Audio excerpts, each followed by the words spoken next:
네, 안녕하세요. 네, 편집하는 여자입니다. 오늘은 약간 촬영 구도가 살짝 다르죠? 제 채널을 보시는 구독자분들 중에서 제가 사용하고 있는 PC의 사양이나 혹은 뭐 키보드, 마우스 같은 이런 거에 대해서 궁금해하고 계시는 분들이 꽤나 계시더라고요. 그래서 오늘의 콘텐츠는 제가 직접 사용하고 있는 편집 장비를 소개해보는 콘텐츠로 한번 가볼까 합니다. 제가 쓰고 있는 PC 사양부터 시작해서 제가 현재 쓰고 있는 노트북, 키보드, 마우스 같은 액세서리, 뭐 모니터 이런 거에 대해서 한번 이야기를 드려볼까 해요. 그러면서 그거를 선택하게 된 이유까지도 한번 곁들여서 말씀을 드려볼까 합니다. 자, 그러면 가장 중요한 PC 사양부터 한번 들어가 보도록 해보죠.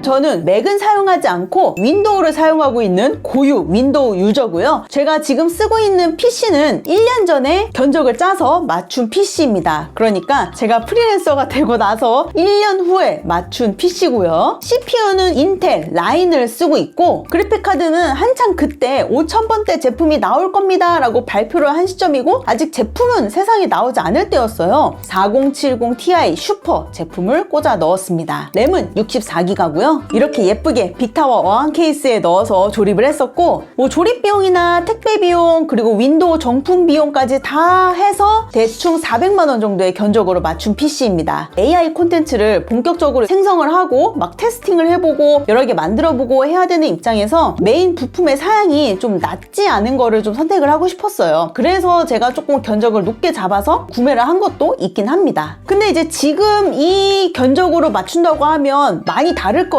그래픽카드야 슈퍼까지 가지 않는다고 하면은 비슷한 선에서 끊을 수도 있다고 생각을 하는데 문제는 지금 이제 램이랑 SSD가 이제 너무 올라가 버렸더라고요. 아니 이제 램은 뭐 AI 때문에 그럴 수 있다고 얘기는 들었는데 SSD는 왜 이렇게 껑충 올랐는지 또 궁금하긴 합니다. 왜 올랐을까요? 뭐 어쨌든 간에 이 두 개가 거의 2, 3배 정도로 껑충 뻥튀기가 되어서 지금 똑같이 한다 하더라도 더 비싸게 맞춰야 되는 거죠. 그래서 요즘은 이런 거 견적 보면은 이런 컴퓨터 맞추기 쉽지 않겠구나 라는 생각이 좀 많이 들긴 합니다. 어쨌든 제 PC의 최종 사양은 이렇습니다.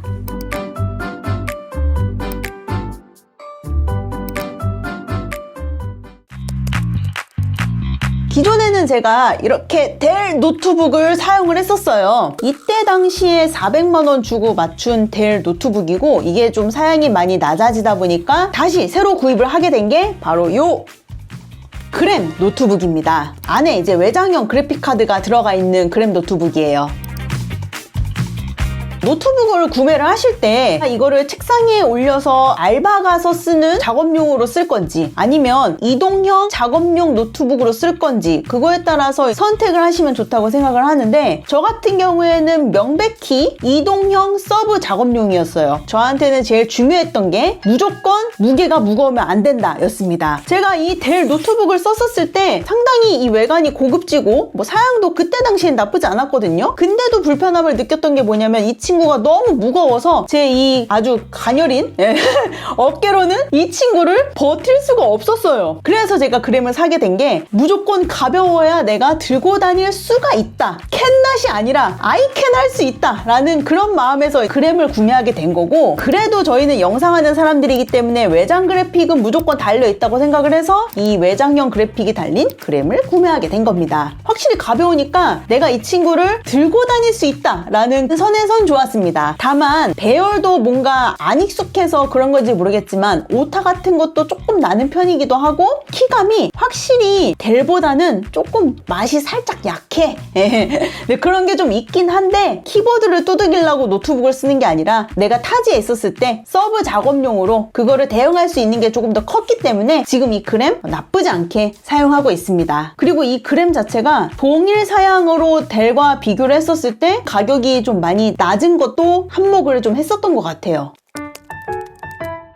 키보드는 엠스톤, 그루브스톤의 GV10 저소음 갈축이고요. 보면 색깔 자체가 엄청 이쁘지 않습니까? 저 같은 경우에는 너무 소음이 큰 걸 좀 싫어하기도 하고 너무 청축처럼 가볍게 막 그러는 것도 좀 싫어하긴 해요. 그래서 갈축이나 이런 걸로 생각을 했었던 거고 그 중에서도 키보드가 두들기는 게 조금 조용했으면 좋겠어서 저소음 갈축을 선택하게 됐습니다. 근데 요즘은 다양한 축들이 많이 나오고 독거미 같은 상대적으로 저렴한 키보드도 많이 나오고 나오기 때문에 키보드를 바꿀 기회가 생긴다면 그런 다양한 키보드를 좀 많이 봐야 되겠다라는 생각이 들긴 해요. 근데 문제는 저 같은 경우에는 온라인에서 좋다 해도 오프라인에서 내가 직접 쳐봤을 때 나한테 맞는 키보드를 사게 돼요. 근데 다양한 키보드 모델을 타건해 볼 수 있는 공간 자체가 많지 않은 것 같아서 그 점이 조금 많이 아쉽긴 합니다. 오프라인에서 다양한 키보드의 모델을 타건해 볼 수 있는 공간을 알고 계신 분 있으면 좀 댓글로 좀 적어주세요. 우리 편집자 같은 분들은 맛깔나는 키보드를 써야 작업이 좀 능률이 오르는 거 인정하지 않습니까? 그래서 알고 계신 분 계시면 진짜 꼭 한번 남겨주세요. 알았죠?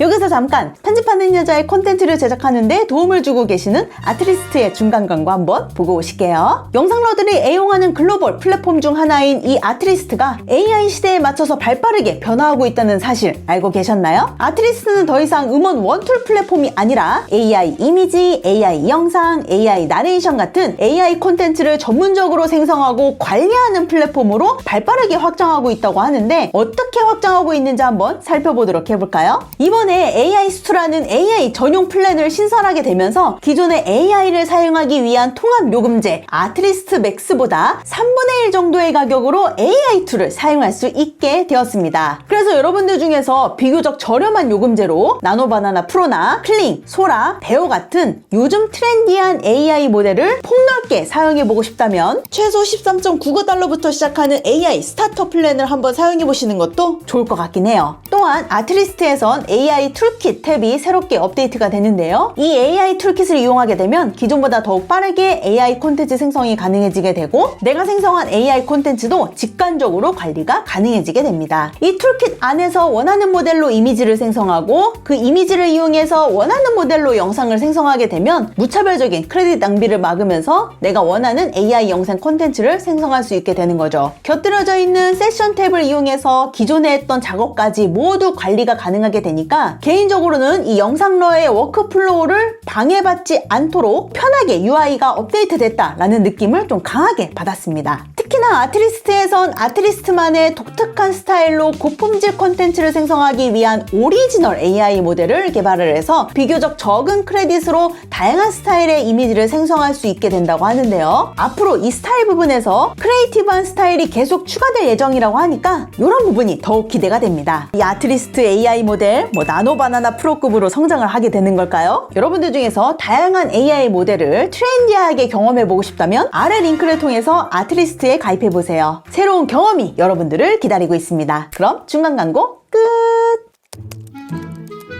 제가 지금 현재 쓰고 있는 마우스는 이 마우스예요. 로지텍 마우스고요. 이 엄지가 마우스 위에 올라가 있는 걸 좋아하거든요. 이 친구처럼 이렇게 올라가 있는 이런 스타일을 좀 좋아하긴 합니다. 근데 이렇게 되어 있는 친구들이 생각보다 많지가 않아요. 유명한 걸로 따지면 바실리스크나 이 친구 많이 언급을 하긴 하는데 일렉트로닉 마트에도 마우스 많이 깔려 있잖아요. 그런 데에서 이제 많이 올려보고 했었을 때 제 손에 맞는 거 이 친구인 것 같아서 쓰게 되었습니다. 근데 이 친구가 가격이 좀 나가요. 가격이 나가서 내 손에 착 감기는 건가? 그런 생각이 좀 들긴 합니다. 좀 비싼 값을 하는 건가? 싶긴 하지만 여태까지 써봤을 때 제일 편하기도 하고 무엇보다 조금 좋았던 건 여기가 좀 길더라고요. 이 검지를 올리는 여기가 좀 길어요. 여기에 적당한 힘을 주었을 때 클릭이 잘 된다는 거. 여기가 길어서 그런가?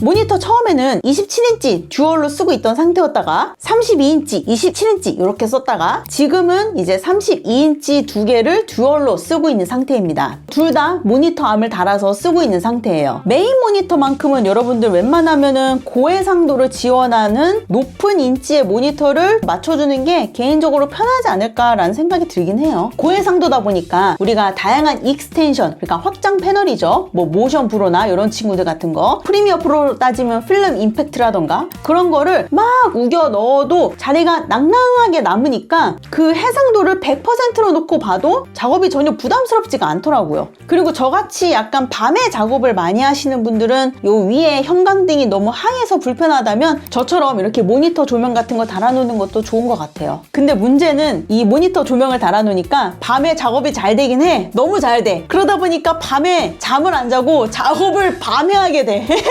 그 루틴이 조금 바뀌는 것 같다라는 생각이 들긴 하지만 어쨌든 작업 능률이 오르는 건 맞긴 하니까 눈이 또 아프진 않으니까 그런 면에서 좀 도움이 되는 친구이긴 합니다.